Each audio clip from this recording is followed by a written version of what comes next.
Hello friends, welcome to my channel. तो शिशु बाटिका निजुक्ति नहीं कि कि अपडेट आसी जो सेविका निजुक्ति आपंक रही तो ता विषय अपडेट आसी पारनी सेविका निजुक्ति बाटिकार शिशु भविष्य बाटबणा ता विषय आम डिटेल्स जाना कौन पर आपंक हो पारनी सेविका निजुक्ति आउ पूर्व आप अपडेट आसाला कि आप 45,000 पाखापाखि सेविका निजुक्ति हे तो ता विषय डिटेल्स जाना देखूँ।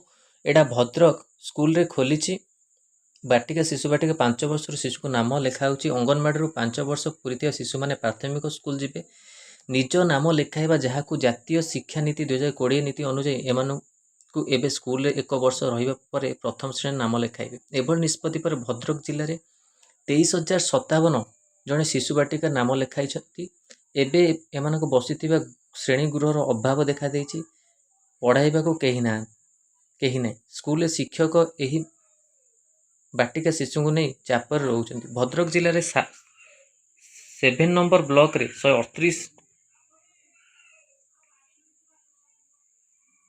क्लस्टर मिलता तथ्य अनुଯାयी एवं सुधा 20,000 अधिक पिला शिशु बाटिकार नाम लिखाई एमाने स्कूल जाऊँच स्थान अभाव हेतु प्रथम श्रेणी पिला अधिकांश स्कूल बस एकाठी शिशु बाटिका प्रथम श्रेणी पिला बसवा जो पाठ पढ़ार समस्या देखा दीर्घ 4 मास है समस्या लगी रही। बाटिकार सेविका निजुक्ति स्पष्ट चित्र आसी नभली अचलावस्था देखा देछि। शिशु बाटिका सेविका निजुक्ति दायित्व स्कूल परिचालन कमिटी हाथ को टेकी देइछन्ति सरकार।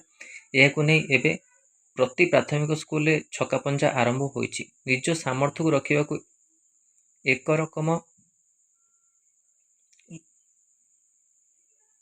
दाबी चली। सेविका निजुक्ति दायित्व स्कूल परिचालन कमिटी हाथ को दे सरकार जो क्षमता देते से कहीं पशिछि। नुआ नियम अनुଯାयी स्कूल परिचालन कमिटी मुख्य भाव प्रधान शिक्षक रे सबु स्कूल कमिटी आउ थे गठन हो। अगस्ट मास सुधा यह प्रक्रिया शेष होगा थिबा बेले नूतन कमिटी गठन पर ही सेविका निजुक्तिर रास्ता फिटिब।